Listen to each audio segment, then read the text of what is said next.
sa Pilipinas. NBC Manila Broadcasting Company. DZRH, member, kapisanan ng mga broadcaster ng Pilipinas. Member KBP. Oras! Eksakto en punto. 6:03. Humahataw, humahagupit, lumalatay na komentaryo sa Himpapawid. 2x2. Walang takot sa paghimay sa masalimuot na isyu ng bayan. 2x2. Humahataw na mga balita at impormasyon. 2x2. Ating damhin, ating lasapin ang hagupit na 2x2.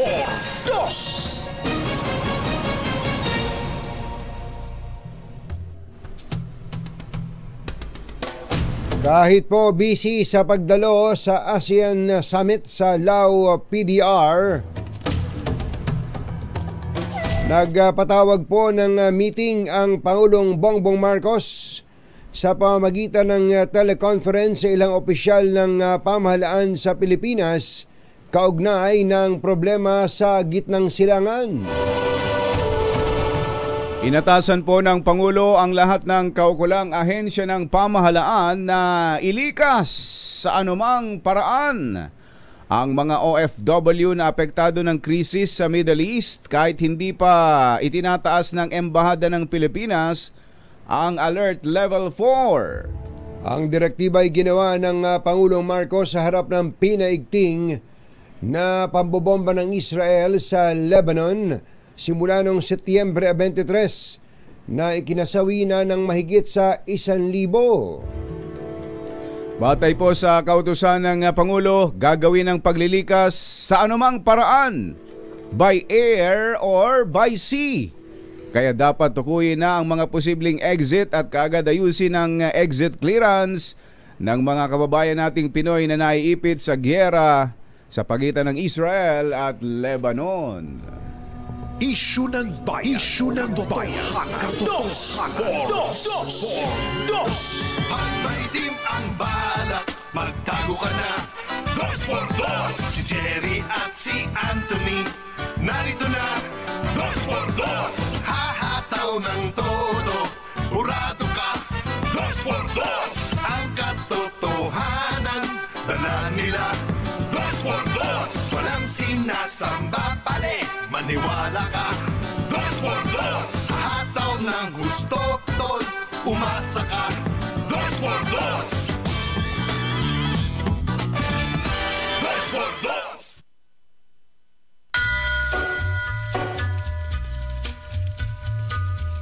Hi.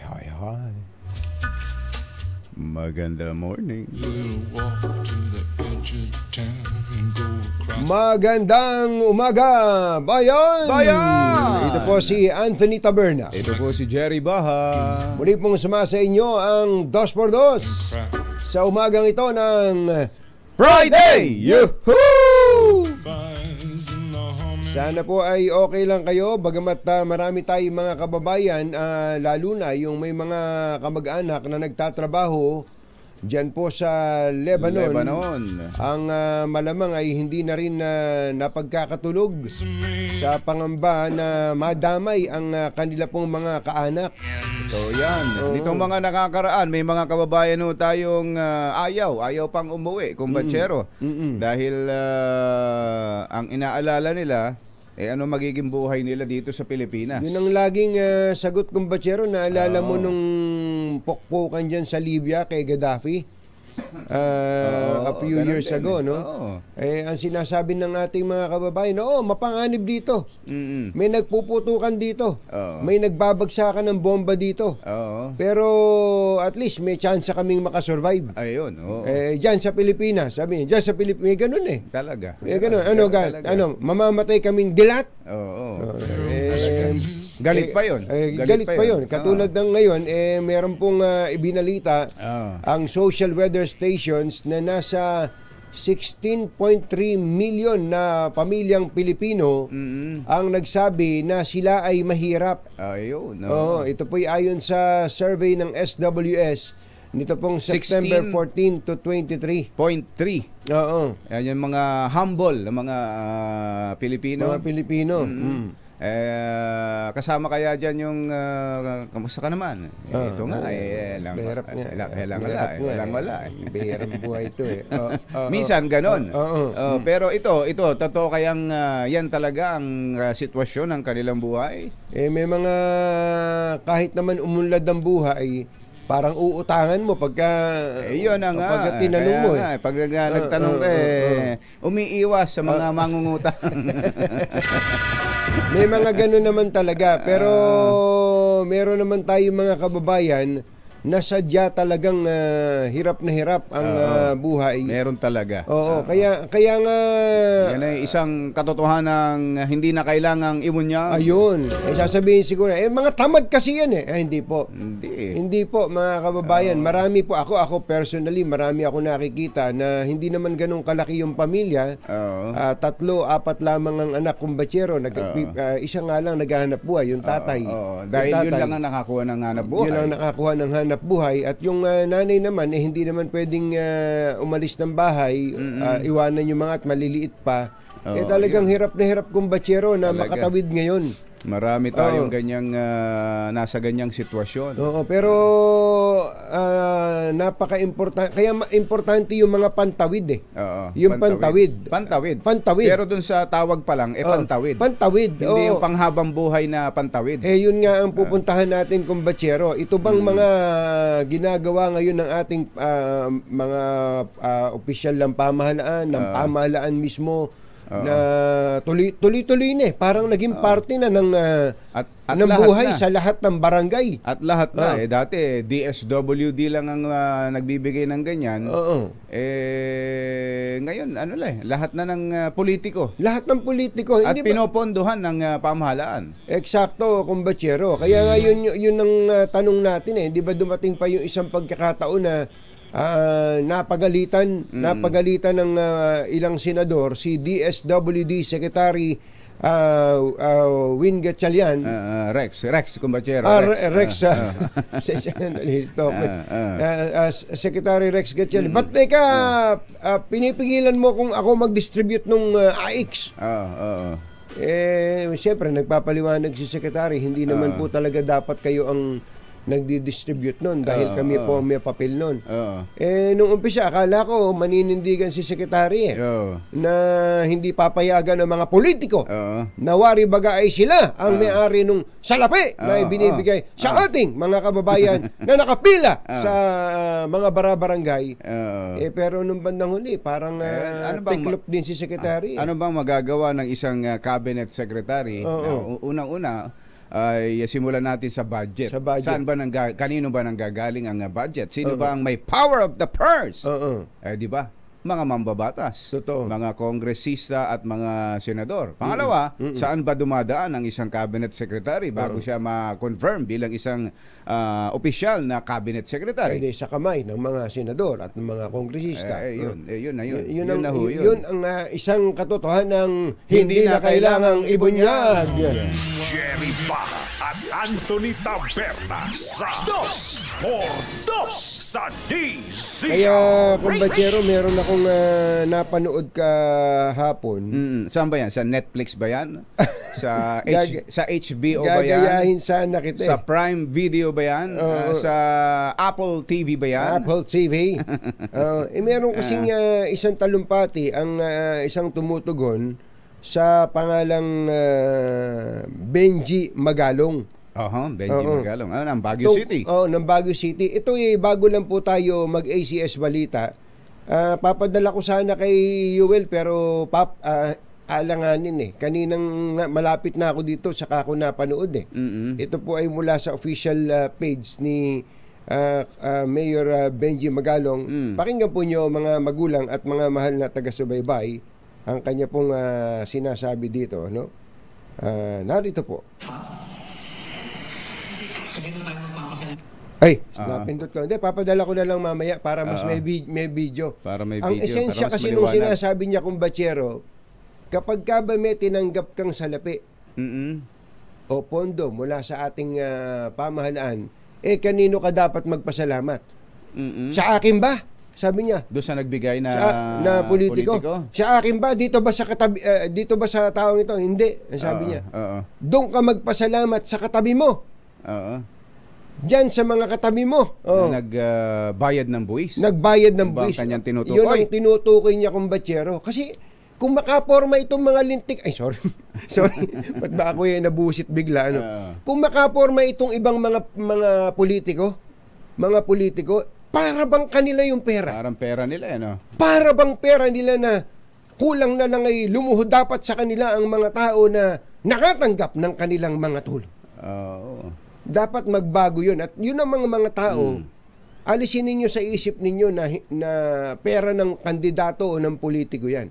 Hindi nila pera yan. Hindi po nila pera yan. Galing din yan sa bulsa ng mga karaniwang mamamayan na bago matanggap ang kanilang sweldo, kinaltas na. Totoo. Ang buwis. Kaya lang, ang sasabihin naman ng isang umaasa lang sa ayuda,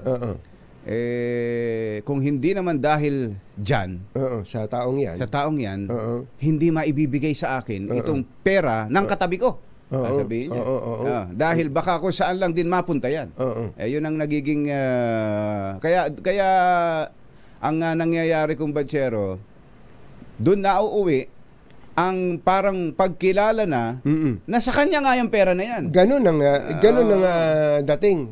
Pero dahil sa tayo naman ay may pagkakataong makipag-usap sa ating mga kababayan, kahit sila pa ang dahilan ng paghahatid sa inyo ng mga tulong na yan, bahagi po ng kanilang tungkulin yun. Yun ang kanilang, bahagi ng tungkulin, kaya nga sila na halal. Na para po tiyakin na kayo po ay makakatawid. Pero ulit natin, i-emphasize natin yung tawid. Hindi po para maging pulubi na lang tayo na lahat na lang ng lahat ng X inabangan na ninyo. Tupad X, ma-X. Akap, kung sino yung nakapila sa AX, siya din nakapila sa tupad. Sa akap. Siya din ang nakapilat sa akap. Ayaw na magtrabaho. Sabi nga ni Ami Perez, umuwi na kasambahay ko. Bakit? Baka hindi mo ako pinapasweldo na maayos. Hindi. Maayos sweldo. Ba't nga ako umuwi? Sa kanila daw probinsya, laging may namimigay ng pera. Anak ng kahit bakal hindi dalaga. nagtatrabaho. Oo, kahit hindi nagtatrabaho. Masamang tao lang ang takot sa dalawang to. Kaya kung maitim ang balak, magtago ka na. Anthony Taberna, Jerry Baja, Dos por Dos. Dos por Dos. Beno, ang tunggak na oras. At binabati natin ang masisipag na mga manggagawang Pilipino na hindi umaasa sa mga ayuda na ganyan. Nagsisikhay, nagsusumikap. May mga kababayan tayong si Mister nagtatrabaho, si Mrs. nagtatrabaho, nagtutulong-tulong. Kapag medyo may edad na yung anak at pwede na nang tumulong. Tumutulong na rin. Tumutulong sa pamilya. Nakakatawid nang hindi umaasa sa mga pantawid ng gobyerno. Saludo po kami sa inyo sa mga manggagawang ganyan po ang patakaran sa buhay. Oras po natin, lakyam chaplak hun achi ahya Mr. Janam Tang 6:16 ng umaga ACS Balita.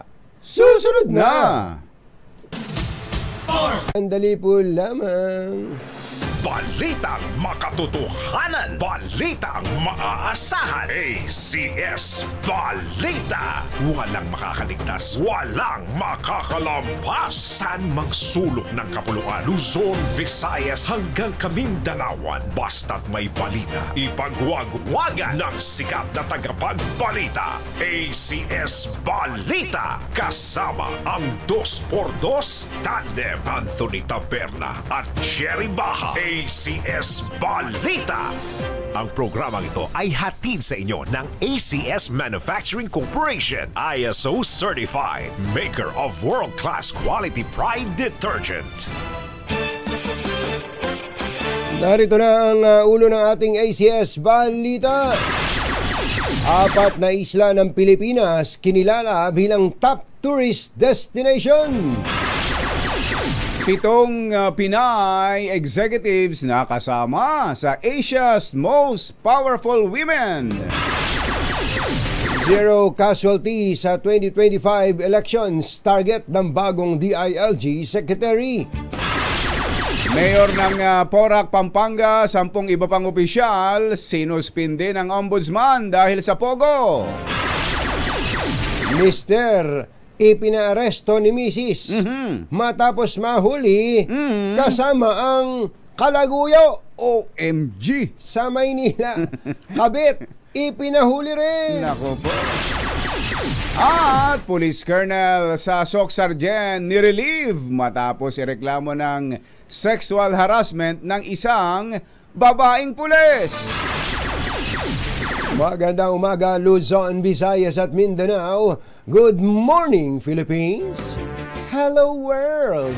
Kami po ang inyong mga tagapagbalita. Ito po si Jerry Baha. Ito po naman si Anthony Taberna. At ito ang... ACS Balita. ACS Good News. Ay, baka gusto nyong maghanap ng papasyalan dito sa ating minamahal na Pilipinas. 4 na isla sa Pilipinas ang nakapasok sa listahan ng nangungunang 10 isla sa Asia. Aba, Ito po ay sa Conde naman. Nast Travelers 2024 Reader's Choice Awards.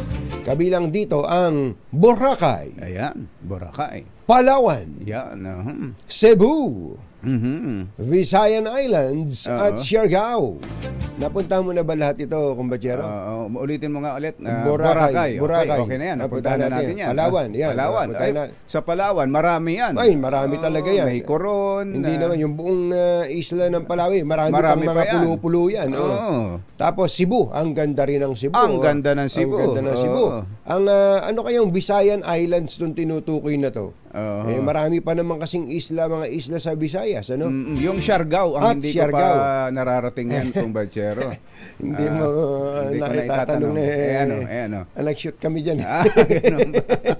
Tumuntong ka ba? Tumuntong ako doon sa Lawanet? Doon sa Lawanet? Oo, sa surfboard. Nakatayo ka naman? Yung pagkakabalansi ko na ganyan. Ayos na ayos. Ayos na Saan ayos. nakalapag yung surfboard? Sa Dalampasigan.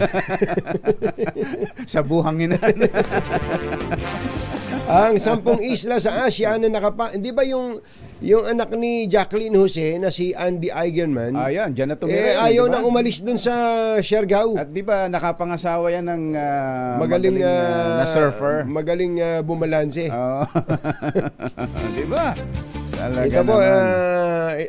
yung pong ibang mga nakapasok sa top 10 dito sa Travelers Guide na ito, hindi na namin babanggitin yung sa Pilipinas na lang, baka puntahan nyo pa yung sa iba sa ibang bansa.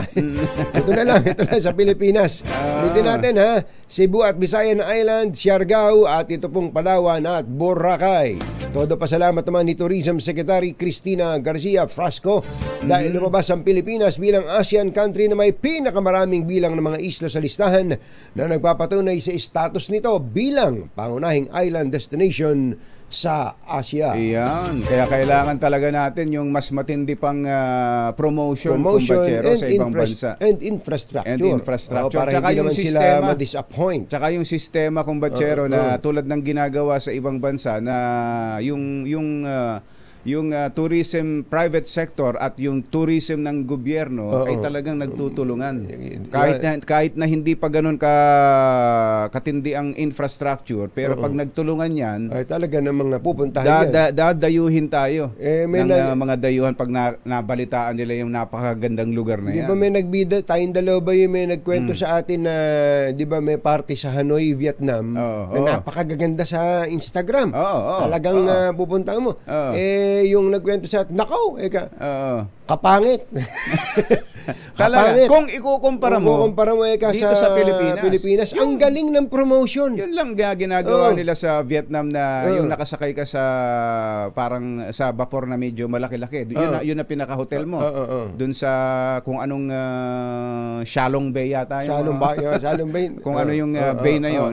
Ang dami nagpupunta eh. Ang dami. Pag dito mo ginawa sa atin yan, di ba? Diyan sa Coron, diyan sa iba pang lugar ng Palawan. Naku po, talaga naman. Yung Ano- kanila, ano? yung isang pakulo ng Vietnam na ang dami ding nagpupunta, yung sasakay ka sa bangka, sa may bandang, kung ano man to, sa may bandang Saigon. Ano ba pangalan? Ho Chi Minh. Ho Chi Minh, Doon sa Ho Chi Minh ka pupunta.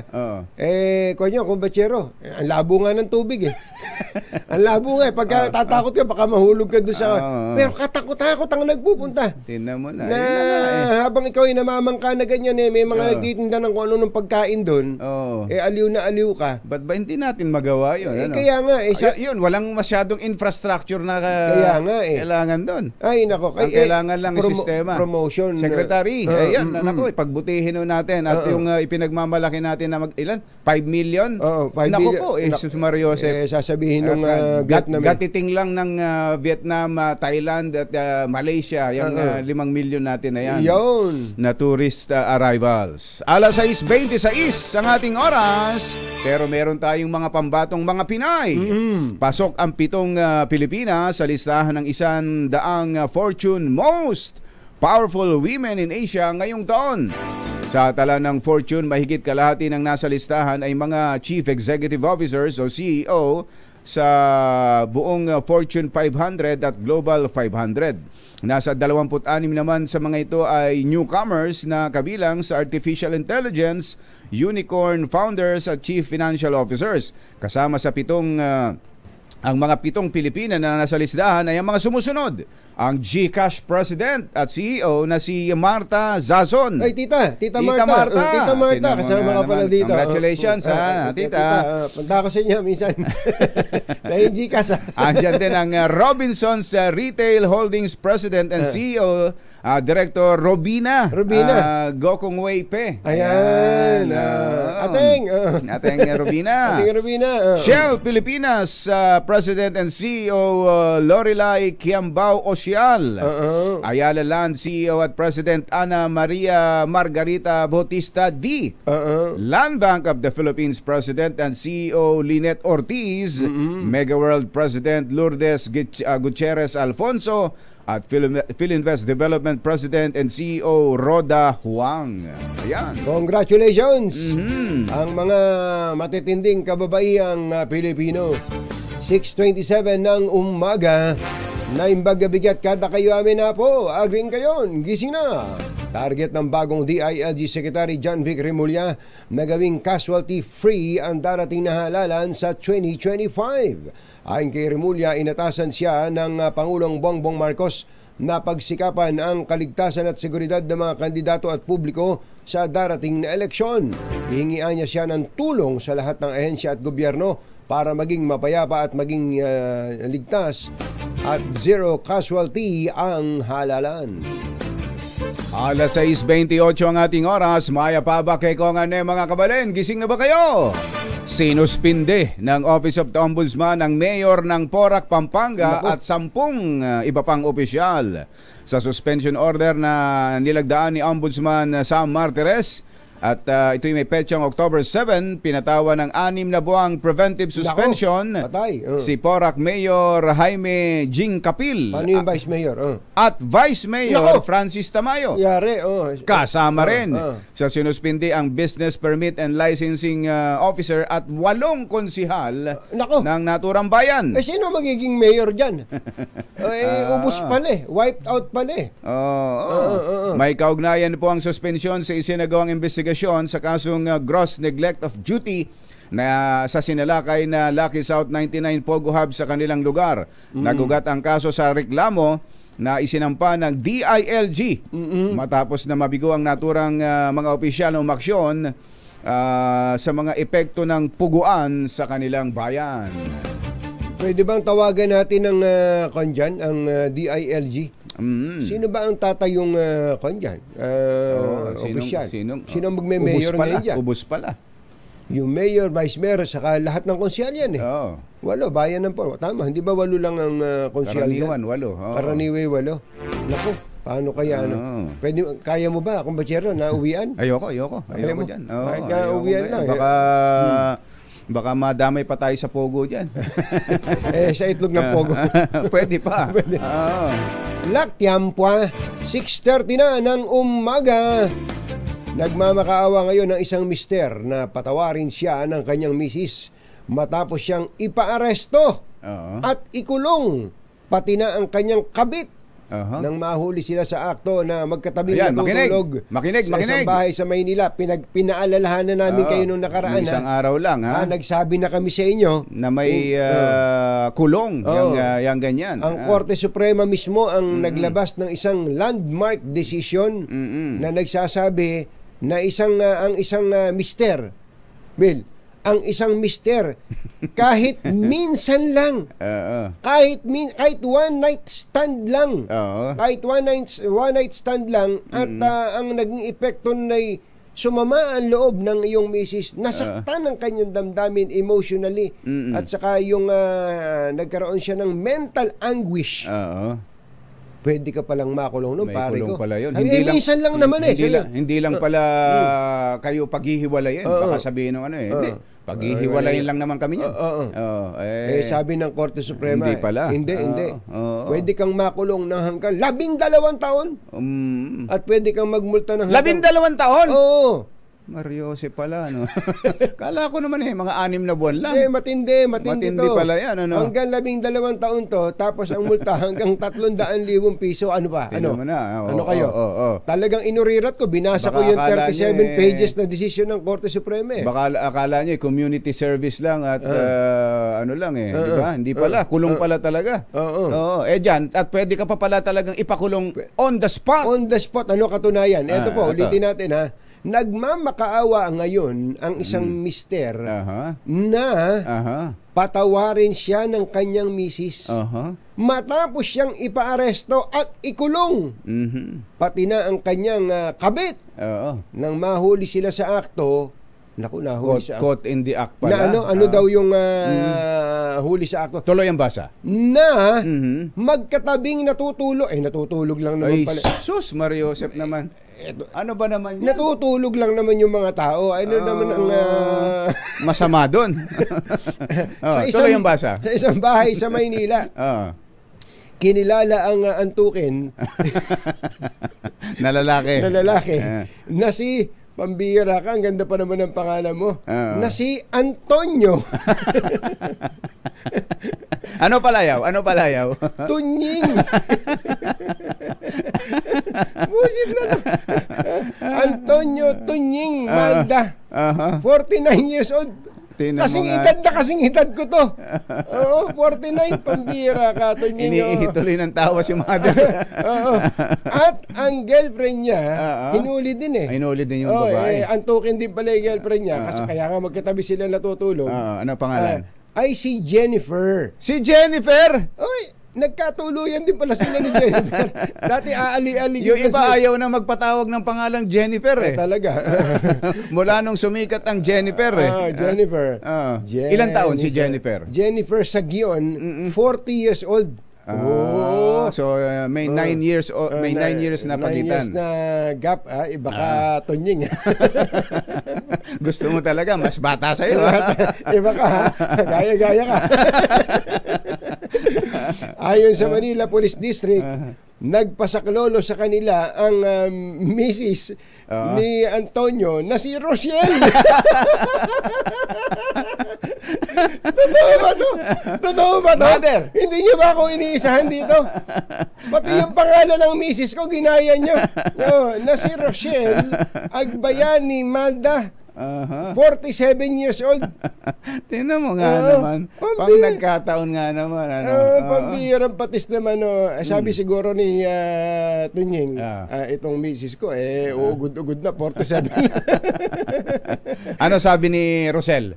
Sabi niya, nagpasaklolo daw si Rosel sa pulis nang makumpirma, baka nakikinig sa 2x2 to noong isang araw, nang makumpirma na may bubae ang kanyang asawa. Ayun, Matagal na umano niyang nababalitaan pala sa mga kaibigan na may kinakasama ang mister habang siya ay nagpapakahirap sa abroad.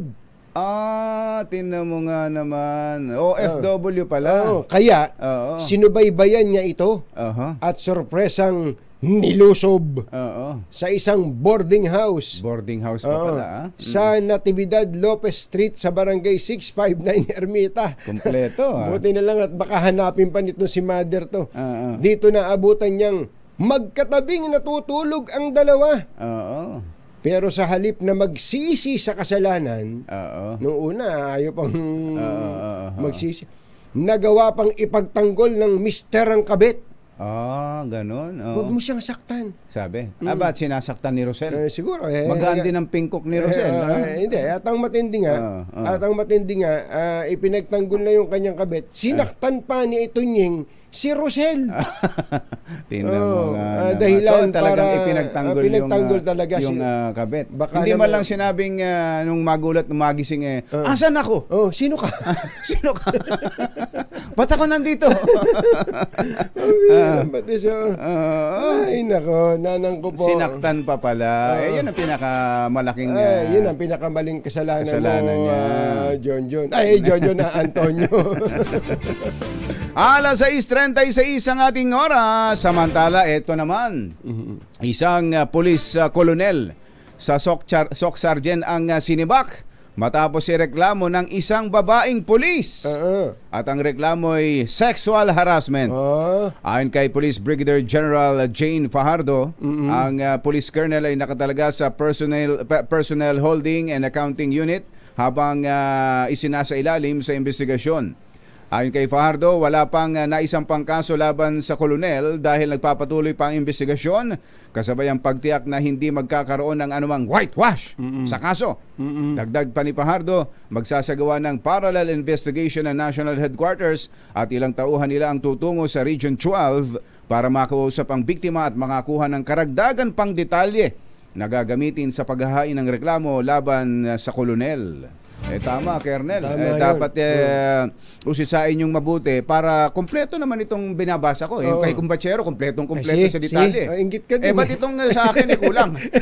Wala man lang binanggit kung ano yung talagang harassment. Ano yung ginawa nung kolonel kay policewoman. Kita nyo na. Ano ba naman yan, Mother?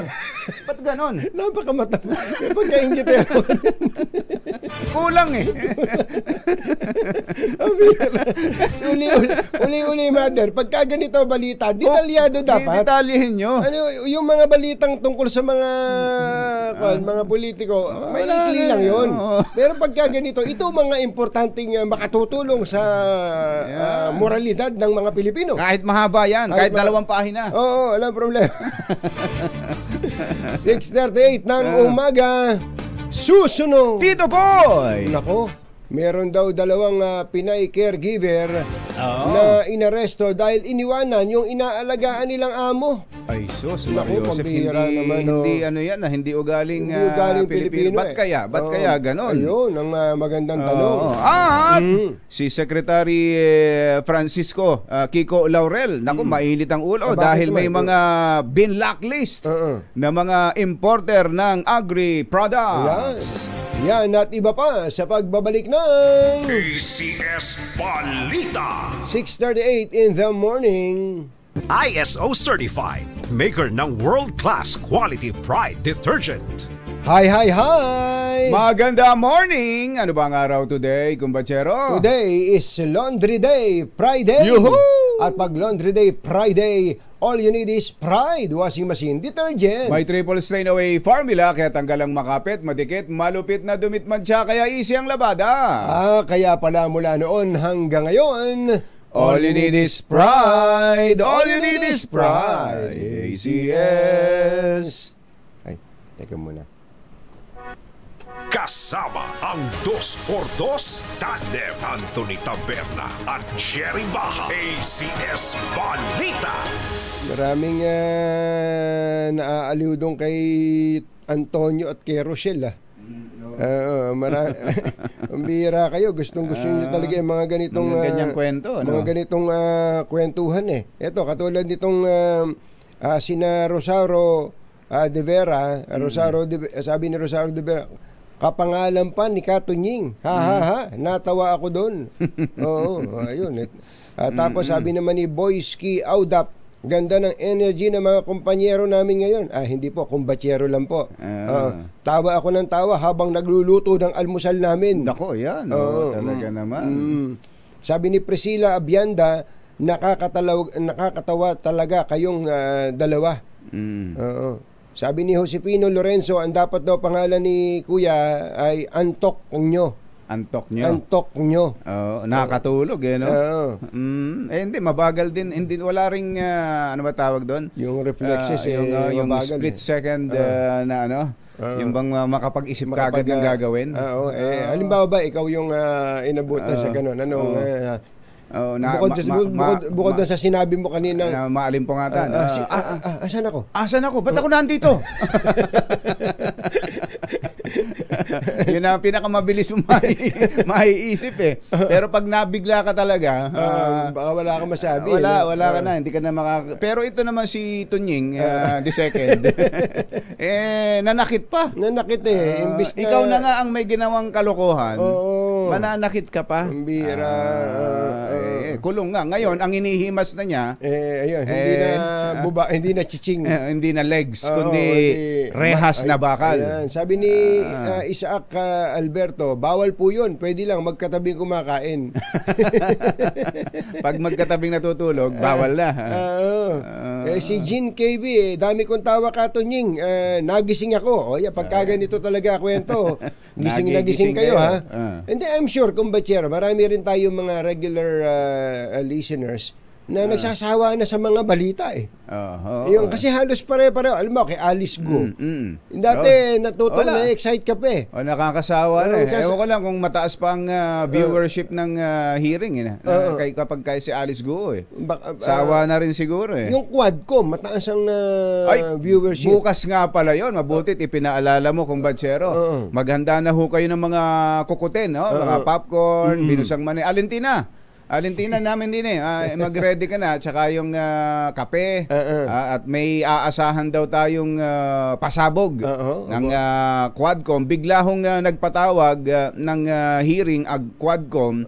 Dapat yan next week pa sa mga inagahan na at malalaman natin kung talagang tinapos nung inaasahang kakanta ng bagong kanta, yung kanyang abidabid at kung ito'y pinirmahan. Yun na lang kasi hinihintay. Ayaw nilang isa lang nang walang sinumpaang salaysay. Pero itong sinumpaang salaysay na to, ito dapat na walang kasamang pananakot. Intimidation. Pananakot o pamumuwersa. Ito dapat ay kusang loob. Ayan. Kusang loob na ibinigay nung afayan. 6:46 na po ng umaga. Magandang umaga sa lahat ng mga OFWs all over the world. Ang ating dollar, naku, ang dollar ay tumataas. Maganda na naman ang balita para sa mga OFWs. Tumuntong na ho ulit sa 57. 57 na naman. Ang palitan ng piso at dolyar, 57.20. Ilan? Magkano? 57.20. Yung pala. So, $1 ngayon, ang katumbas ay 57.20. 57.20. Ayun. Ewan ko sa inyo. So, magandang balita. Kaya kapag may dollar kayo, na nakita nyo bumababa yung dollar, medyo, kung hindi naman karamihan yan at hindi nyo naman kailangang isalya, medyo dribble lagay nyo na sa wallet nyo. Lagay nyo lang. Wala namang mainam nga, may laman yung wallet nyo 6:47 na ng umaga. Ito, speaking of OFW, naaresto na ang dalawang Pinay caregiver sa South Korea matapos nilang iwan ang kanilang amo at lumipat ng ibang trabaho. Ayon po sa Department of Migrant Workers o DMW, ang dalawang Pinay ay kasama ng 100 caregivers na bahagi ng 6-month pilot program sa pagpapadala ng Pilipinas ng mga OFW sa South Korea. Ayon kay DMW Undersecretary Bernard Ulalia, ang mga nahuling Pinay caregiver ay nagrereklamo na labis umano ang kanilang trabaho. Ngunit maliit ang sweldo. Ayun. Ito daw po ang dahilan kaya nagkaroon ng magkaroon ng holiday break. Umalis ang dalawa sa kanilang inaalagaan na amo at hindi na bumalik pa. Ayun, mali. Kahit nakakaisang buwan pa lang sila sa kanilang kontrata. Ayun, nako. Yun ang problema. Kaya nga kayo nandyan Yung yun namang trabahong yan, hindi naman magaan. Oo, hindi talaga magaan yan. Especially kung ang aalagaan kong batsero ay maiidar. Oo nga. Oo, may pagkakataon dyan kahit na talagang lalampas ka na sa oras kung stay in ka naman. Siguro hindi din rin makatiis sa kanilang hindi natin alam kung anong sitwasyon. Totoong kwento. Likas sa mga Pilipino ang matyaga at mapag-aalaga. Pero siguro ito isang aral din yan na maituturo ng DMW at ng OWA sa mga OFWs natin na pag ganyang may problema, may sistema. Yes. Kung paano Re-remedyohan. Halimbawa, meron silang dapat na pagsumbungan, pagsabihan para magkaroon ng formal complaint. Hindi, saka diba? kung ito pala kung batsero ay pilot program. Ayan, pilot program, kasi nakatutok dapat ang DMW dito. Edi dapat natututukan din nila yung number of hours na ipinagtatrabaho ng ating kababayan at yung sweldo. Ba't magrereklamo ng maliit na sweldo kung pilot program nga ito? Di ba? Dapat nakatutok 24 oras. Samantala, 3 agri-importers ang nasa blacklist ng Department of ililagay sa blacklist ng Department of Agriculture at ng Bureau of Plant Industry habang sinuspindi naman ang import licenses ng 5 iba pa dahil sa illegal trade activities. Kabilang sa mga binlacklist ay ang LVM Grains Enterprises, Kaisi Lish Consumer Goods Trading at Golden Race Consumer Goods Trading dahil ito sa pag-i-import ng mga agricultural food ng walang kaukulang sanitary at phytosanitary import clearances. Ayon kay Agriculture Secretary Francisco Chu Laurel, inilagay ang 3 nasabing kumpanya inilagay ng natulang mga kumpanya sa panganib ang kalusugan ng publiko at pinahihina nito ang kita ng pamahalaan. Samantala, sinabi ng kalihim na ang 5 pang kumpanya na babawian ng lisensya ngunit sinuspindi muna ay dahil sa misdeclaration, illegal importation at pakikipagsabwatan sa mga korap na opisyal na hindi naman tinukoy pa ang mga pangalan. Nagatid sa kabuuan ng ating ACS Balita, ito po si Anthony Taberna. Ito po si Jerry Baha. Kasama ang 2x2 tandem Anthony Taberna at Jerry Baha. ACS Balita. Oras po natin 6:51. Balitang makatotohanan, balitang maaasahan. ACS Balita. Ang programang ito ay hatid sa inyo ng ACS Manufacturing Corporation, ISO certified, maker ng world-class quality pride detergent. Pay na ng panahon, 2x2.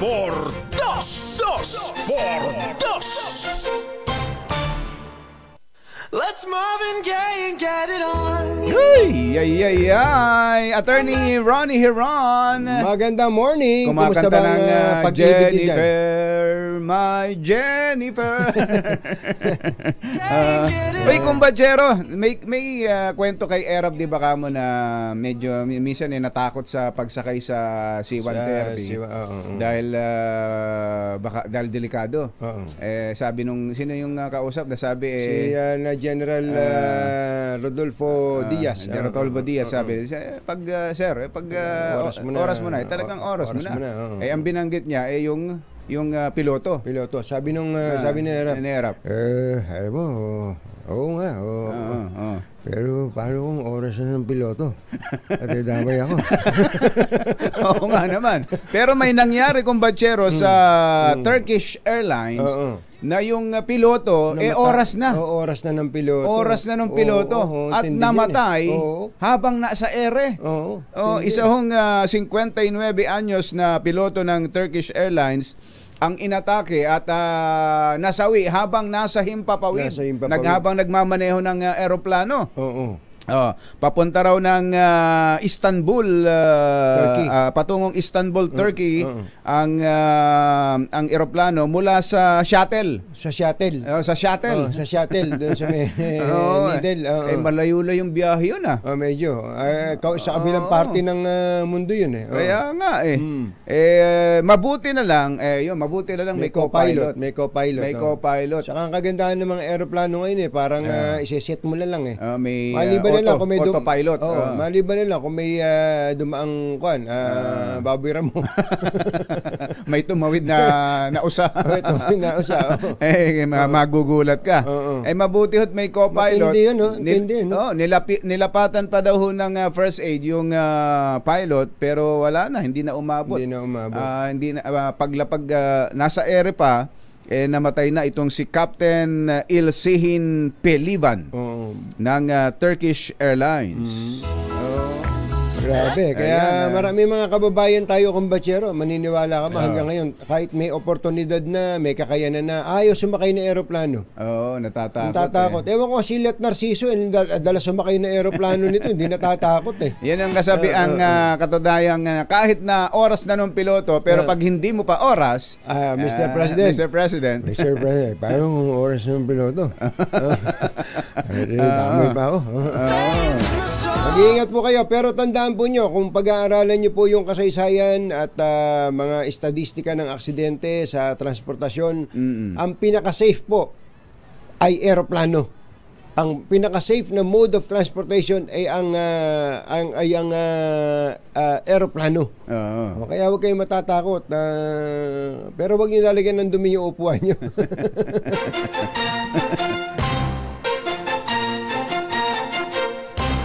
Tonying at Ka-Jerry, Anthony Taberna, Jerry Baha, ang samahang pinatibay na ng panahon. 2x2. Standby lang, Let Narciso, at habang umangataka ng Chinese chicken dyan sa Lao PDR, sandali po lamang. Billy, take it away. RH number 1.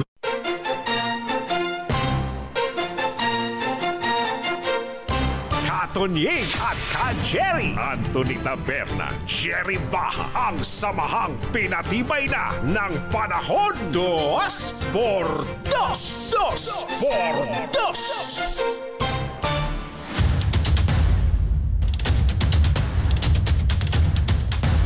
Alas 7:03 na ng umaga. Makibalita nga tayo sa Lao, Lao PDR. Ayan, hindi Laos, na sanay tayo sa Laos. Pero Lao PDR. At nakatutok po ang ating RH14 Let Narciso na, ano ba si Let? Nagpagupit ba muna bago pumunta ng Lao? Baka makaligawan ng mga Laosian. Laosian ba ang pangalan ng mga citizens dyan? Lao lang yata Lao lang? Lao. Alam niyo natin. Huwag lang dodoblehin. Isa lang. RH14 Let Narciso, kumusta na dyan sa Vientiane? Ang ganun ba ang basa dyan? Capital. Yun ba ang capital ng Laos? Oo, Vientiane daw. Vientiane. Sabi ng mga local dito, ayan. At ang bati sa kanila ng hello ay Sabaydi. Sabaydi. Pero muling, Sabaydi. Oo, Sabaydi yung hello, tapos dadagdagan mo lang kapag umaga, tanghali at hapon. Ayan. Pero muling sinamantala ni Pangulong Ferdinand Marcos Jr. ang pagkakataon para muling makahikayat ng mga investor sa dinadaluhang ASEAN Summits dito sa Lao PDR. Nakipagpulong ang Pangulo sa 3 malalaking kumpanya sa sidelines ng ASEAN. Kabilang sa business meetings ng Pangulo, ang TikTok Southeast Asia, Shera Public Company Limited at Capital A. Ang Shera ay isa sa pinakamalalaking manufacturer ng fiber cement sa Thailand, habang ang Capital A ay ang dating Air Asia Group sa Malaysia. Bago ito ay dumalo si Pangulong Marcos sa ASEAN Business and Investment Summit na inorganisa ng ASEAN Business Advisory Council na binubuo ng Chambers of Commerce para makahikayat nga ng mga investment. Bagamat wala pang detalyadong impormasyon, binanggit ni Go Negosyo founder Joey Concepcion na abot sa 82 ang kasunduan na inaasahang malalagdaan para sa pamumuhunan sa Pilipinas. Una nang sinabi ng Department of Foreign Affairs na bahagi ng pagtataguyod ng kooperasyon sa ASEAN ang makakuha ng mga merkado para sa kalakalan at pamumuhunan. Hindi ba, Samantala ngayong hindi ba nagtanong si Presidente sa Prime Minister ng Thailand, paano niyo ba nakuha yung Google? Kasi yung Google isang araw lang, di ba, naglabas ng statement that they are investing $1 billion sa Thailand para sa kanilang data center.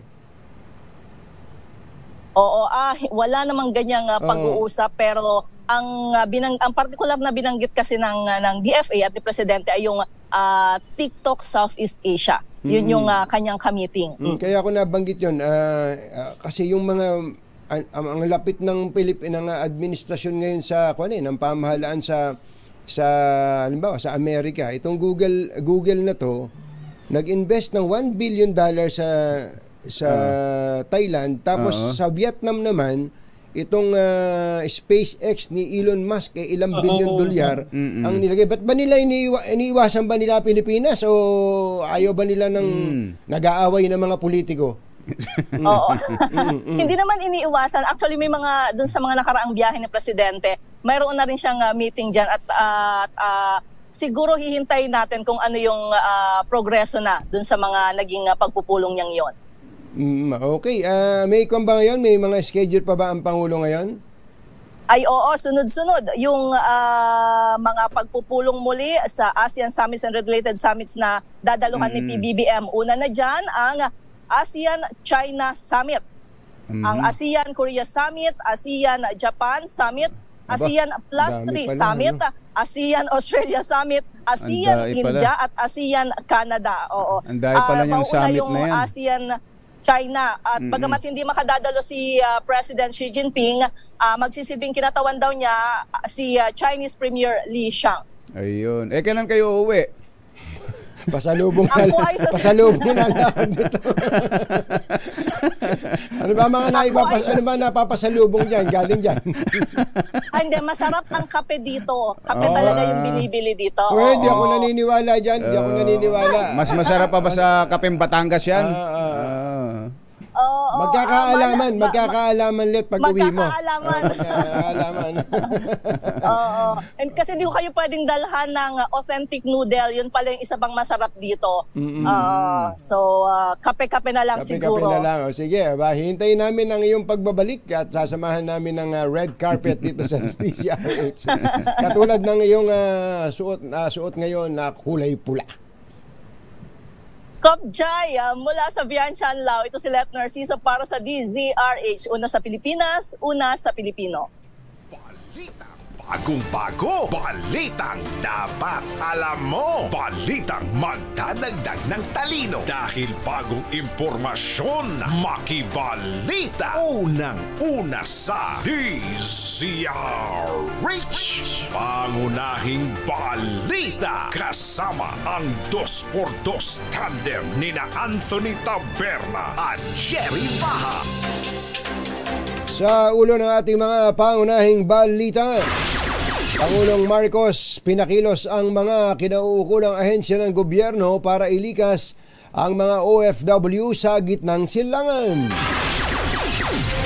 John Vic Remulla formal ng manunungkulan bilang DILG Secretary. Pagpapasara sa mga pogo, iniutos. Halos 6 sa bawat 10 Pilipino itinuturing ang kanilang sarili na mahirap ayon sa survey ng SWS. Partido ng Labor Group itinanggi na inendorso ang kandidatura ni Pastor Apollo Kibuloy. Magsasakang senior citizen patay sa kidlat sa Ilocos Norte. At sanggol inilagay sa eco bag, iniwan sa kulungan ng manok sa Agoncillo, Batangas. Magandang umaga, Luzon, Visayas at Mindanao. Good morning, Philippines. Hello, world. Kami po ang inyong mga tagapagbalita. Ito po si Jerry Baha. Ito po naman si Anthony Taberna. At ito ang... Sumabak na sa kanyang trabaho ang bagong kalihim ng DILG na si dating Cavite Governor John Vic Remulla.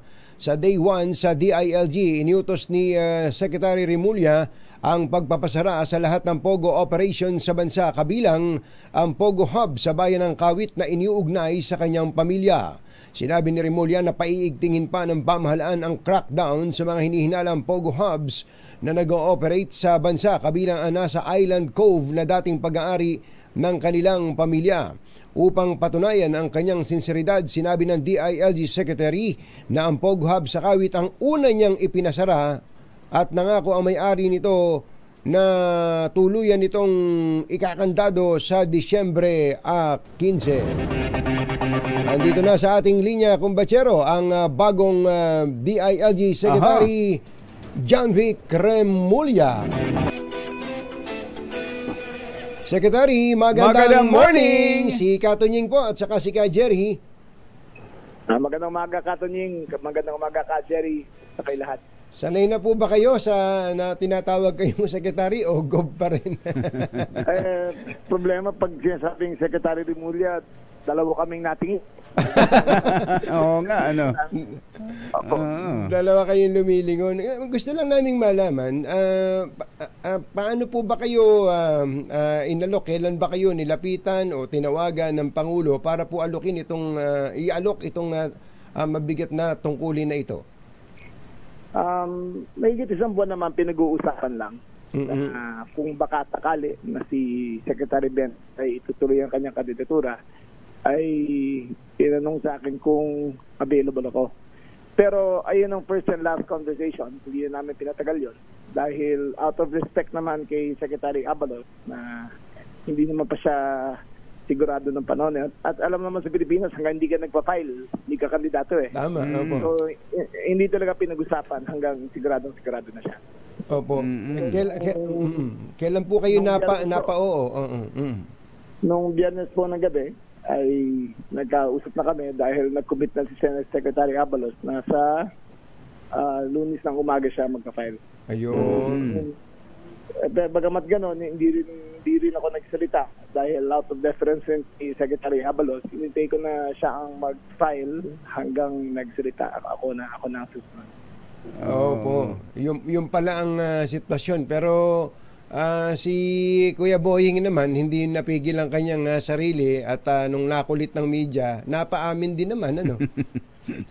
Alam mo yung kapatid kong yun, may kayabangan yun eh.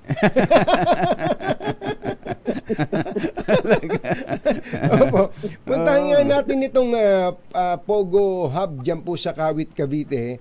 Alam niyo po, Secretary, napuntahan ko po yan eh. Yung POGO Hub na yan, kung di ako nagkakamali, mga 2-3 years ago, nung panahon ng pandemic, isa palang community yan. Ako ang totoo, nagandahan ako dun sa itsura niyan. Have you been to that place po, Secretary?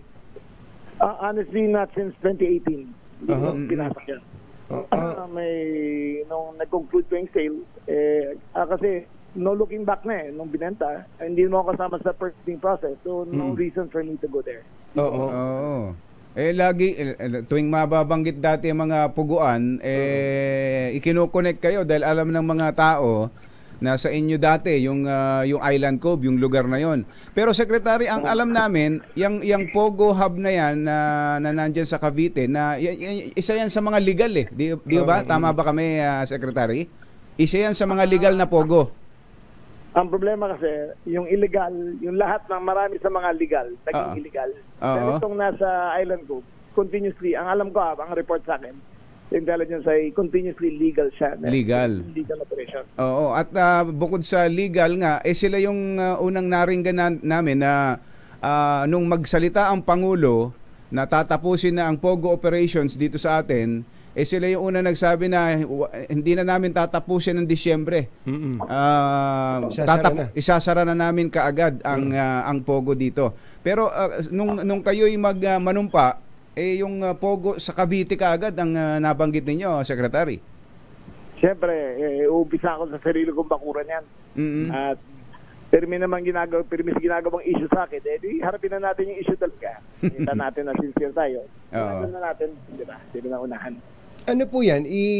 Pupunta kayo doon physically at may dala kayong malaking kandado. Padlock is a figurative verb. We will make sure na wala na siyang mga computers, wala na siyang mga gadgets, wala na mga servers. We will make sure na wala kang mga aliens na nakatira doon. Aliens without a valid, kasi kung king beast sila at hindi naman sila nagkatrabaho na, they have no reason to be there. So kung hindi residence permit na nakuha nila, kung working visa lang, tuluyan na namin papauwi. Sa bagay, dahil ang ibinigay pala hanggang October 15, dapat ang mga POGO workers na dayuhan dapat na downgrade na yung kanilang status. Tuturis. So dapat hindi na sila nagtatrabaho. Oo. So dapat by October 15 ay wala na talagang operation ng POGO, Secretary, ano? Meron kasing sa report lang, meron kasi mix sila mga 70-30, may 30% na Filipinos na siya nagtatrabaho. Pero hindi tayo sigurado, hindi na natin napapasok yan, hindi natin pinapasok. I think kung maliban ko imbitin ako, I will need a warrant to enter the premises. So, sa ngayon, we will see by December 15 kung ano talaga ang laman niya. Opo. So ang pagpapadlock ninyo ay again kailan po for clarification? December 15. December 15. Tayo nabigay ko sa kanila. December 15. Okay. Secretary, ano po gagawin doon? Yun na isa naman private property. So kung anong gustong gawin, tama ba intindihin ako? Ano gustong gawin ng may-ari sa development, yun ang pwede niyang gawin. Basta hindi POGO. As long as conforme sa batas, as long as kumuha siya ng proper permits, kahit ano naman pwede niya gawin doon. Opo. Mapuntahan lang po namin yung sa Porac, Pampanga. No? Naglabas po ng desisyon ang ombudsman, suspendido for 6 months ang mayor, ang vice mayor, ang 8 konsihal. Sino po ang limang konsihal po, 5 konsihal ang suspended. 5 konsihal. May natira pala na konsihal. May natirang 3 po. May natira pa, okay. So isa doon ang kukuning mayor. Opo, yung by ranking yan So yung pinakamataas, siyang aakit na mayor at vice mayor. Hindi, pero andito, Secretary, tinitingnan ko tong desisyon ng ombudsman parang 8 to Ito, 8 sangguniang bayan members Parang kasama doon yung kasama doon yung APC at saka SK yata. Kaya may naiwan ta. May naiwan 3. So at least kinakabahan kasi kami, baka yung Porac ngayon walang katao-tao, baka i-appoint yung OIC si Jerry Baha, kako. Meron pong isang slot doon na ako pong mag-appoint dahil independent. Nakalagay naman doon as long as he is qualified. Tingin ko naman qualified si Ka Jerry. Mag-aaral na akong magkapampangan. Payabak po. Payabak ko nga Okay, paki-clarify nyo nga po yung sa PNP, yung sinabi, alaman ng balita, parang may mga ninervyos na pulis. Akala yuyug-yugin nyo. Ano ba ibig sabihin ng shake-up? Hindi ko sabi shake up. I would recommend structural reforms. And reforms do not happen overnight. It is a process na gagawin na kailangan maayos at ma-streamline yung process ng PNP. Kung titignan ngayon, very top-heavy ang PNP. Kasi ang pagka-organize ng batas na yan ay simula 1990 yata nung inumpisahan yan. And it was made by military officers.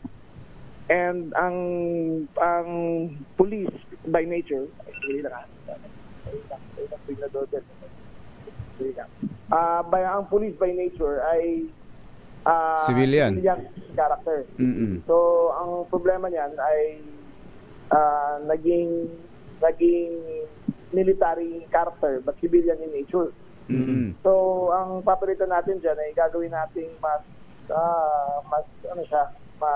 civilian in nature, no? Ayun. Tapos ang nangyayari kasi, siyempre nire-respeto naman yung mga class sa PMA, kung galing pa sa PMA o class sa PNPA. Gaano po ba kaimportante yung pong seniority pagdating po sa promotion. Maganda po yung nabanggit nyo, dapat performance-based yung promotion eh. Opo, ang sa nangyari ngayon, ang pinag-aralan ko, sa PMA na natitira, 5 na lang sila. Galing PMA. The rest is PNPA. Oo. Ang promotion kasi ngayon, based on talakasan. Diba? As long as wala kang kasong matindi, popromote ka. Saka kahit may kaso, napopromote eh. Diba? So, we want to set a merit and demerit system na kung sino na talaga qualified, siyang mapopromote. And that goes also with the structural reforms that we want to do kung para mas active siya. Not everything is based on merit. So wala nang palakasan sa promotion ha? Promise ha?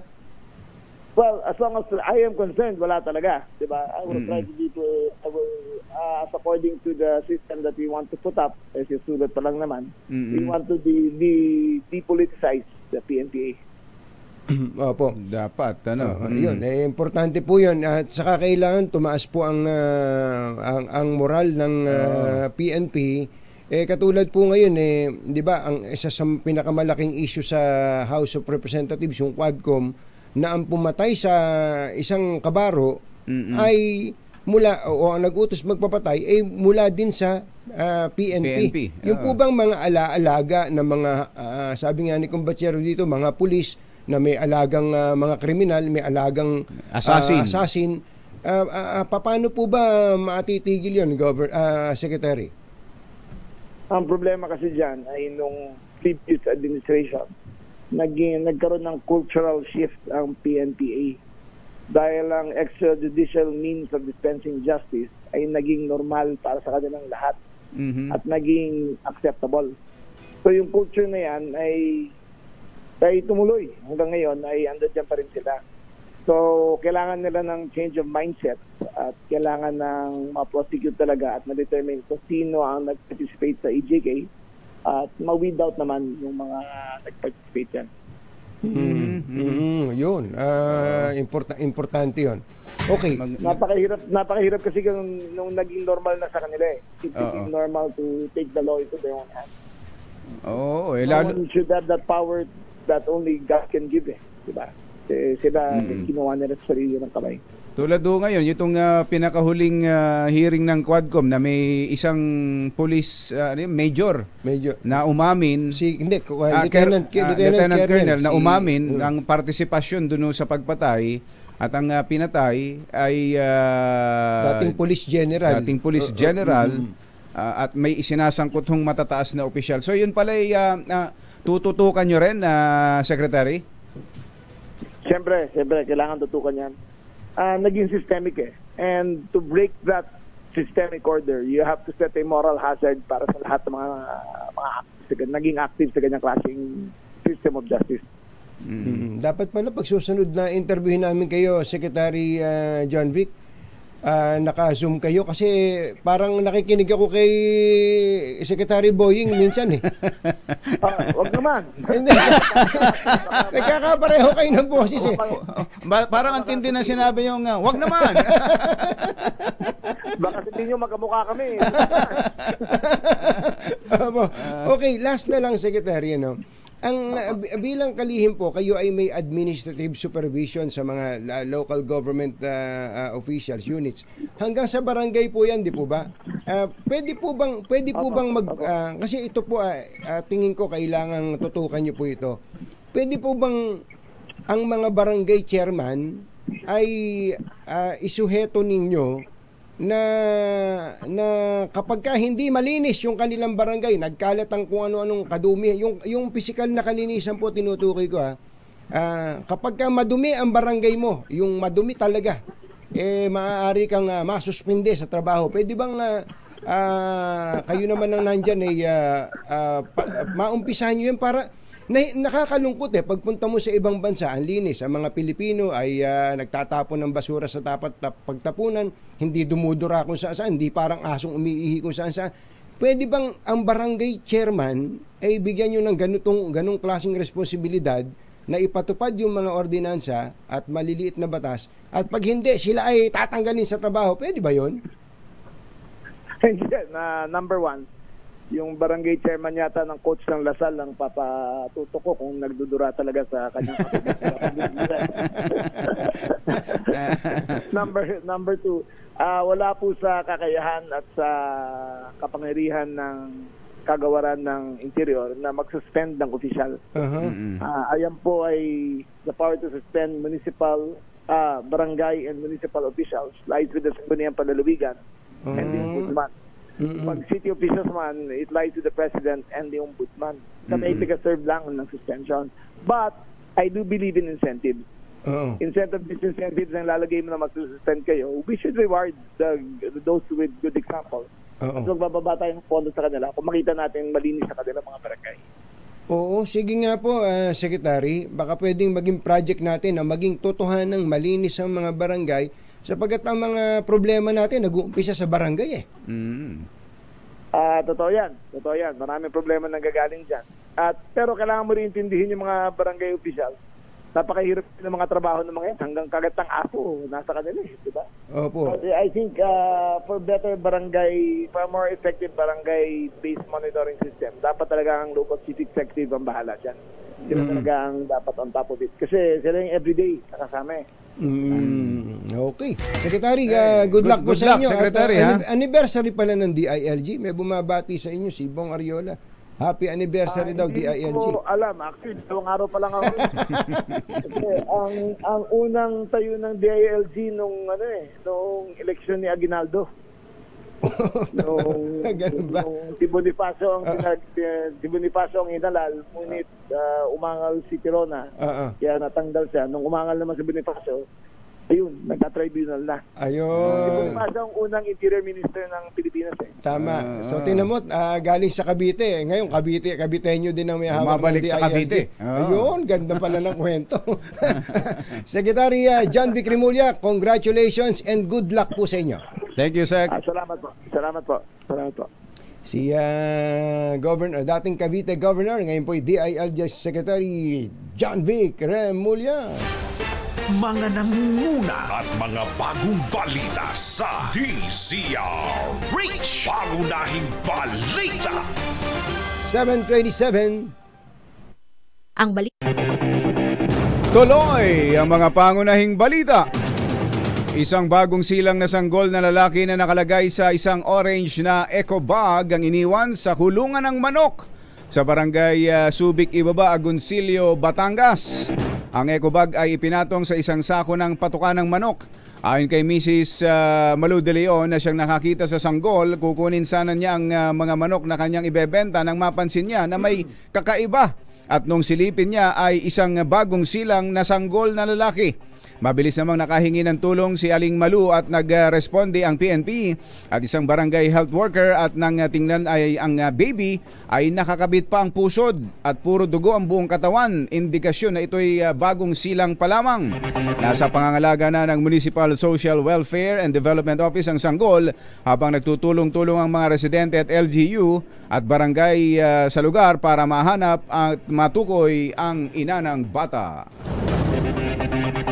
Isang lolo ang nasawi ng tamaan ng kidlat sa barangay Loreta, Solsona, Ilocos Norte. Sa investigasyon ng Solsona Police, nagtamo ng matinding sugat sa iba't ibang bahagi ng katawan ang 60 anyos na si Oswaldo Baltasar, isang magsasaka. Nabatid na nasa bukid ang biktima para ipastol ang kanyang alagang baka at papunta na ito sa kanyang kubo ng kumidlat at tinamaan ang matanda. Inatasan ni Pangulong Bongbong Marcos ang mga kinahukulang ahensya ng pamahalaan na ilikas na ang mga Pilipino sa Lebanon at Israel pabalik ng Pilipinas sa gitna ng lumalalang tensyon doon. Sa sidelines ng 44th and 45th ASEAN Summit sa Laos, nagpatawag ng virtual meeting ang Pangulo upang ibaba ang direktiba at inatasan ng mga kaugnay na ahensya na gamitin ang lahat ng available asset ng pamahalaan para matiyak na ligtas na maiuwi ang mga Pilipino sa bansa. With our people by whatever means, by air or by sea. And just make all the preparations so that malapit na lahat ng asset natin. Kung may barko tayong kukunin, nandyan na malapit na sa Beirut na sandali lang. Basta the embassy gives us the all clear, and they say that our people can go, mailabas na kagad natin so that hindi sila nag-aantay na matagal in the danger areas. Yun. So sa Beirut, sa Lebanon. Sa Lebanon. Kasama kaya Israel? Na kailangang ilikas. Mukhang doon kasi ang sentro ng bakbakan sa Lebanon. Sa Lebanon. Israel ang umaatake sa Lebanon. Laban sa Hezbollah. Oo. Yun. 7:35, higit kalahati ng pamilyang Pilipino o 16.3 million Filipino families ang ikinukonsidera ang kanilang sarili bilang mahirap. Ayon sa survey ng SWS, ang naturang bilang ay mas mataas na 1% kumpara sa 58% ng mga Pilipinong ipinapalagay ang kanilang sarili bilang mahirap 3 months ago. Lumabas din sa survey na tumaas ang self-rated poverty sa Metro Manila at Balance Luzon, habang nabawasan naman ang bilang ng mga Pilipino na kinukonsidera ang sarili na mahirap sa Visayas at Mindanao. Alas 7:36 ang ating oras. Sa ibang balita, hindi kinikilala ng Workers and Peasants Party bilang kanilang kandidato sa pagkasenador ang nakakulong na si Pastor Apollo Kibuloy. Ayon kay WPP President and Senatorial Aspirant Sonny Matula, hindi nila alam kung sino ang pumirma ng Certificate of Nomination and Acceptance o CONA nito. Paliwanag ni Matula, wala ni isa man sa 3 otorisadong pumirma ng CONA na kinabibilangan niya at nina Attorney Ariel Arias at Dr. Oscar Morado ang may alam tungkol sa hawak na CONA ng pastor. Sinabi ni Matula na nagsasagawa na sila ng investigasyon kaugnay nito, pero malinaw na hindi nila iniendorso si Kibuloy. May follow-up report po tayo sa buhay ng mag-asawang Antonio at Rochelle. Naalala niyo po kanina yung binasa po naming balita na si Mister na ang pangalan po ay Antonio. Nahuli ni Mrs. na natutulog na ang pangalan ay Rochelle. Na natutulog. May kasamang katabing babae na ang pangalan ay Jennifer. Si Jennifer. Si Jennifer. May mga nagtatanong natutulog lang pala. Natutulog bang hubot-hubad? Yung dalawa. Magandang itanong natin yan kay Boy Gonzales na laging naaalinsanganan. Ano ba nangyari dyan sa kaso ng mag-asawang yan? RH29, Boy Gonzales. Come in, boy! Anthony, Jerry, kahit na nagmakaawa ang isang mister na patawarin na siya ng kanyang misis, matapos na mahuli na kasama ang kalaguyo, tinuluyan pa rin inireklamo sa Piskalya ng Maynila. Ayon kay Lieutenant Colonel Romeo Estabilio, hepe ng Ermita Police Station, reklamong concubinage ang kinakarat ngayon ng naarestong sina Antonio, 49 anyos, isang fruit vendor, at kinakasama nitong si Jennifer, 40, isang assistant pharmacist. Reklamo ng ginang na 47 anyos na isang OFW, ilang buwan na niyang nababalitaan sa mga kaibigan na may kalaguyo ang kanyang mister, kaya sinubaybayan niya ito. Kasama ang bayaw, mga kaibigan at otoridad, nilusod nilang isang unit ng boarding house sa Natividad Lopez Street sa barangay 659 sa Ermita. Dito na sa pilitang binuksan ng pinto kung saan nakita nila na magkatabing natutulog. Ito tanong ni Kumbachero kasi naipaliwanag na namin kanina ng buo yan eh. Ito yung tanong ni Kumbachero. Ano yung tanong mo? Natutulog daw bang hubot-hubad ang dalawa? Hindi na binanggit ng mga otoridad kung hubot-hubad ayon sa women's. Kaya nga yun na. Kung natutulog lang ano bang problema kung natutulog? Baka naman inabutan ng pagkaantok si Antonio. Napagod sa pagtitinda. Napagod din sa pagtitinda ng gamot. Si assistant pharmacist. Sabi ng mga pulis, sa piskalya na sila magpaliwanag. Bakit ang higpit naman ng mga pulis na yan? Bakit ang kinaso ay pangangalo niya o concubinage? Kasal si Mrs. at si Mr. Hindi, ito nga yung sinasabi ko. Sabihin mo dyan sa pulis at doon kay Mrs. ang i-file na kaso, VAUSI. Yung violation ng violence against women and children. Kasama siguro yon dahil sa inimbestigahan ng women's death ng Ermita Police Station. Doon, sabi ng Korte Suprema, malaki-laki ang kulong doon. Oo, tama. Ayan. Okay, attorney. Thank you. Salamat, Attorney Anthony. At dito na nga nagkaroon daw ng commotion at salip na manahimik ang mister, nagawa pa raw itong ipagtanggol ang kanyang kalaguyo saka sinagta na misis. Kung kaya't nagdesisyon na ang ginang na iparesto ang dalawa na kasalukuyang nakapit ngayon dito sa Ermita Police Station. Nakita mo ba? Nakita mo mismo? Nasa taas ayaw magpapasok pa yung mga pulis sa taas. Gusto kang kausapin si mister kung anong dahilan. Sino itong nasa picture na nakatalikod? Ayan, na pinadala mo. Ano lang yan? Baka nang pinatayo mo lang. Pinatayo mo lang yan sa harap ng Sargento de Mesa. Tumatawid lang yata sa kalsada yan. Halika at papipicturean lang kita. Pero kahit makita ko yung busy, siguro pwede daw yung mukha. Pero yung nga suwag yan. Nagreklamo siguro yan yung babae. May nakatalikod kasing isang pulis na nakatalikod at isang babaeng magandang buhok, magandang katawan na nakatalikod. So wala palang kinalaman niya sa background lang ng nasa loob na po siya. Ganon. Para patunayan tayo nasa loob ng presinto. Para ako nanonood ng teleseryeng Pilipino na ang dami-daming pinakikita, wala namang kinalaman sa kwento. Oo, dapat gayahin natin yung K-drama. Lahat ng ipinakikita may kinalaman sa dulo. Ikaw, pinakita mo yung babae. Akala ko tuloy yan Nakakulong kasi yung dalawa sa taas.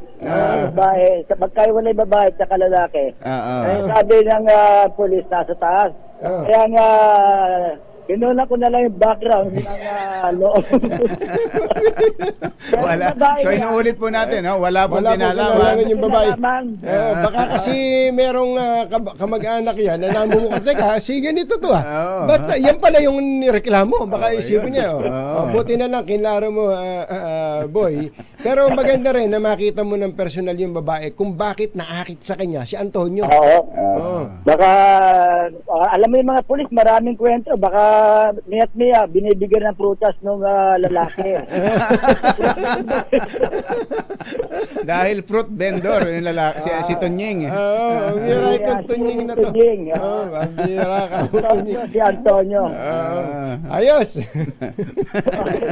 Wala dito sa Ermita Police Station. Ito si Boy Gonzales para sa DZRH, una sa Pilipinas, una sa Pilipino.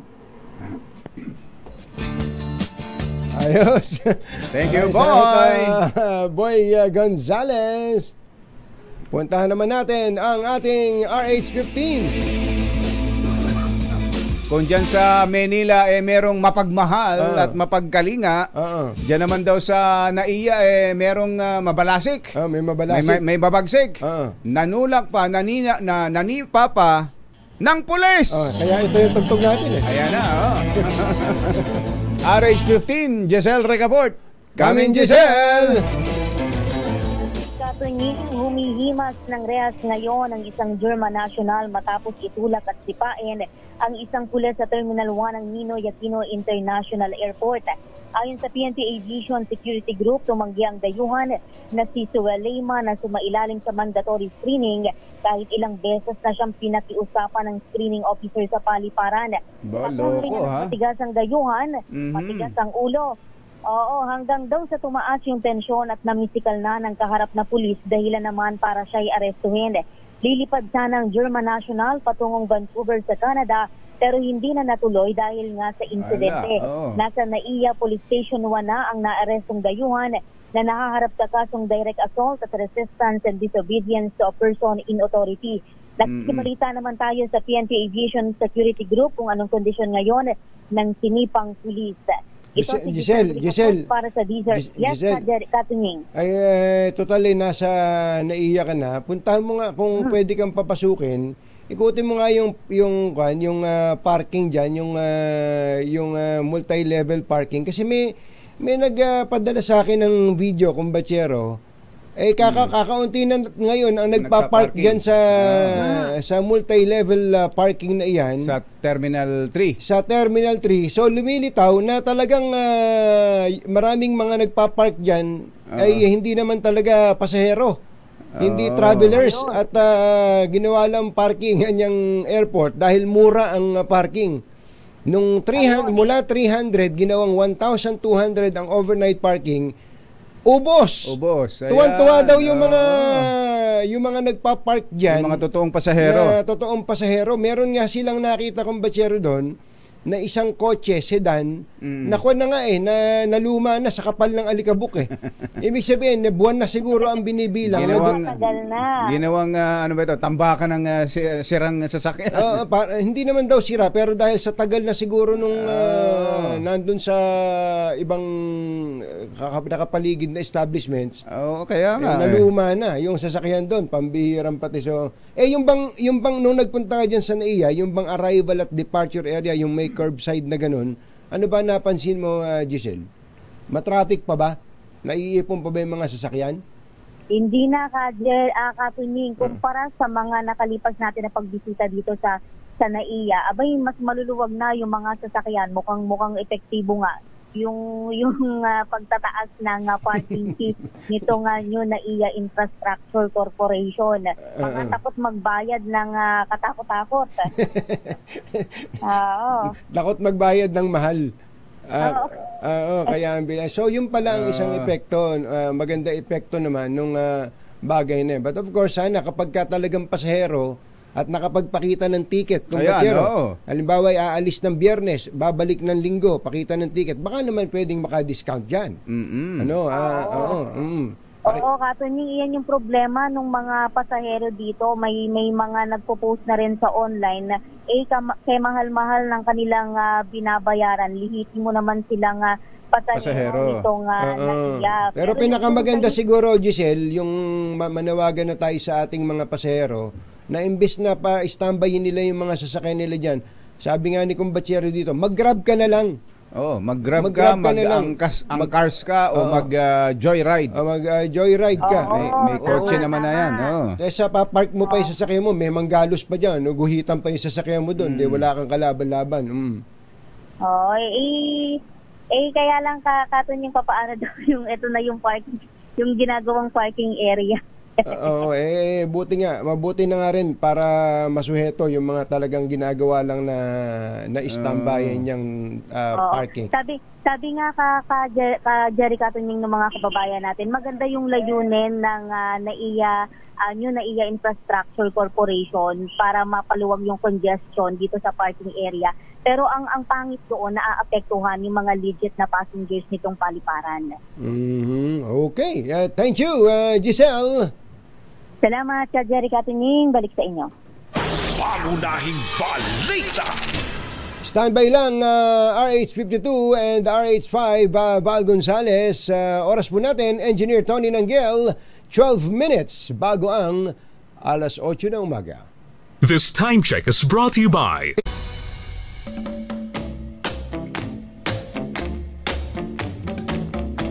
Ay, magandang morning kay Doktora Hani Lacuna, Mayor. Mayor Hani Lacuna. Kumusta ba? Salamat daw po at nahahakot ang mga basura ngayon on time. Dapat lang, yan yung sinasabi natin. Pinaka-importante yan. Yan naman ang importante, kumbatsero, yung binanggit natin kanina kay Secretary John Vic Remulla. Ang problema ng maraming natin nag-uumpisa sa pamayanan, mga community, sa barangay, karamihan sa ating mga problema. Kaya tulad lang nung simpleng yung maliit na nga yung kalsada, gagawin yung pang basketball court. Double paradahan. Double park. Hindi ka na makadaan. ang daming mga paggagamitan yan sana eh. Barangay ang dapat na kumikilos talaga diyan. Barangay. At yun ang kainaman dito ngayon kay Mayor Hanin Lacuna dahil kumbaga isang pamilya sila kasama yung mga congressman, kumpatsero, di ba?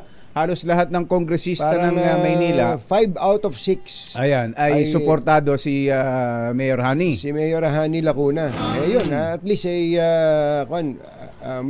madaling maabot yung babae, no? Yung serbisyo, yung pagbibigay ng kinakailangang serbisyo sa tao, yun ang dapat na tinututukan. Saka sana ito, yayaman din lang napag-usapan nito. Kapag ka po naglinis ang mga local chief executives, hindi lang yung ang nililinis nyo yung nandiyan sa harap. Pati yung ilalim. Pati yung nasa sulok. Kasi siyempre, makikita na, meron kasing ganito, may mga mayor na ganito lilinisin yung harap kung ano yung nakikita. Kung ano lang nakikita. Yung dumi, tatabi yung dumi. Pagkatapos, poging-pogi dahil malinis yung harap. Naku po, puntahan mo yung sulok-sulok. Napakadumi. Mario, sa ibang pagkakataon yan, pag-usapan natin yan. Ang pag-usapan muna natin yung mga may butas na bubong. Buti na lang, may bubong na maaasahan. Sa state-of-the-art technology. May aluminum na. May pintura pa.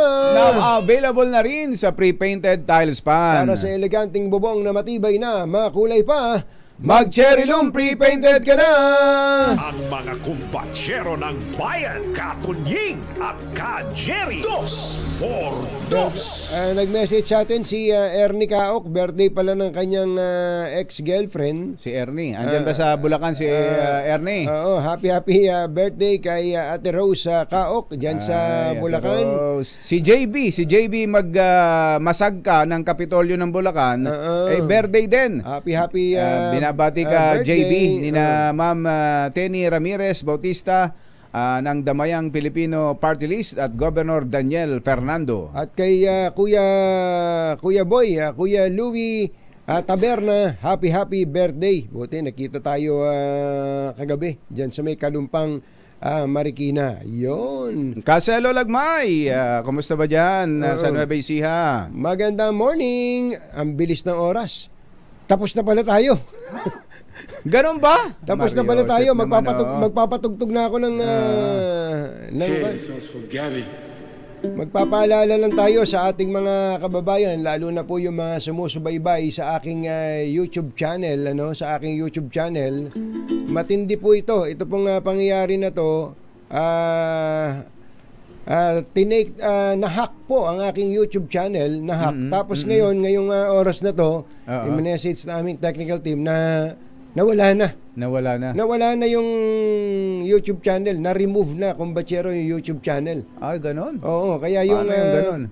Hindi natin alam kung may mga gagawin tayong mga pamamaraan dyan na Tatay Bonnie Aporo, wala na kayong mapapanood na tune in kay Tony ngayon. Pansamantala. Ano yun? Gagawa na lang ng bago? Ganun ba yun? Hindi tama yun. Dapat ay ma-recover natin yung dati. Daming subscribers dun 763,000 na subscribers. Meron naman tayo mga 2-way, 3-way verification, pero napasok pa rin ng mga hackers. Matindi. Ibig sabihin, magagaling po. At ang pumasok kong batsero, yung nagki-crypto. Nagki-crypto. Mga hackers talaga sila. Ang daming mga nanloloko dyan sa crypto. Mabuti pa pala yung... Yung mga ina-upload nila kung batsero, yung mga tungkol sa mga crypto ngayon. So, napasok po ang YouTube channel. So, Mariosep talaga mga hackers. Grabe.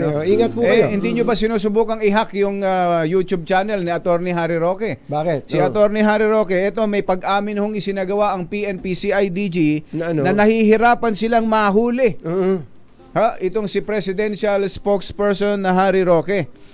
Pero ang sabi po nitong si CIDG Spokesperson Lieutenant Colonel Imelda Reyes, kapag daw alam na nila kung saan mapupuntahan, kung saan nandoon si Attorney Harry, mabilis daw na nakakatakas. May palos, may napakadulas daw. Pero ang sabi ho ng PNP CIDG, pasasaan man, mapapasa kamay ka rin namin. Grabe. Sabi po ng PNP CIDG. Sabi dyan ito, it's just a matter of time. It's just a matter of time. Saan ka magtulo? Kahit sa ilalim ng lupa. Nako. Ay, yan pa naman nakilala si General Torre. Pati nasa ilalim ng lupa, pati nuno sa punso. Ay, hinalukay. Ito po si Anthony Taberna. Ito po si Jerry Baha. Hanggang sa susunod na hambalos at hagupit ng 2x2 Damdaming Bayan. Susunod na. Think to myself, what a wonderful world. RH number 1.